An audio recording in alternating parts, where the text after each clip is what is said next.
மின்சாரத்துறையில் tender விடுவாங்க. என்ன டெண்டர்னா, இந்த தனியார்கிட்ட இருந்து மின்சாரம் வாங்குறது, அதில் டெண்டர் விடுவாங்க. அதில் டெண்டர் விட்டு கமிஷன். அடுத்து அனல் மின் நிலையத்துக்காண்டி நிலக்கரி இறக்குமதி பண்ணாங்க, அதில் கமிஷன். இப்படி இவங்க எது எடுத்தாலும் கமிஷன் கமிஷன் கமிஷன் தான். இவங்கள்ட்ட கமிஷனை தவிர வேற எதுவுமே இல்லை. இதை மாடல் அரசுன்னு சொல்றதுக்கு பதிலாக கமிஷன் அரசுன்னு வேற சொல்லிக்கிடலாம். அது நம்ம கிட்ட இருக்கிற இயற்கை வளங்கள் மக்களே, நம்ம கிட்ட நிறைய இயற்கை வளங்கள் இருக்கு. ரெண்டாவது, திறமையான இன்ஜினியர்ஸ், திறமையான ஊழியர்கள் நம்மகிட்ட நிறைய பேர் இருக்காங்க. நம்மகிட்ட இருக்கிற வளங்களையும் ஊழியர்களையும் வச்சு நாமளே கூட மின்சாரத்தை தயாரிக்கலாம். இப்போ நாங்கள் இது சுதந்திரம் அடைஞ்சு 70 வருஷம் ஆயிடுச்சு. எங்கள் நாங்கள் ஒரு 50 வருஷம் 60 வருஷமா திமுக திராவிட ஆட்சிகள் தான் நடக்குது அப்படின்றாங்க.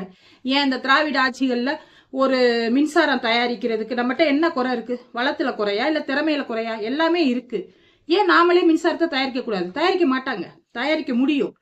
ஒரு வில்லை வந்து சூரியரை போட்டுல சொல்லுவார்ல, முடியும், ஆனா நான் செய்ய மாட்டேன் அப்படின்னு ஒரு மாடுலேஷன்ல சொல்லுவாங்க. அது மாதிரி நம்மகிட்ட இருக்க வளங்களை வச்சு திறமைகளை வச்சு செய்யலாம். ஆனா இவங்க செய்ய மாட்டாங்க. ஏன்னா அதுல கமிஷன் அடிக்க முடியாது.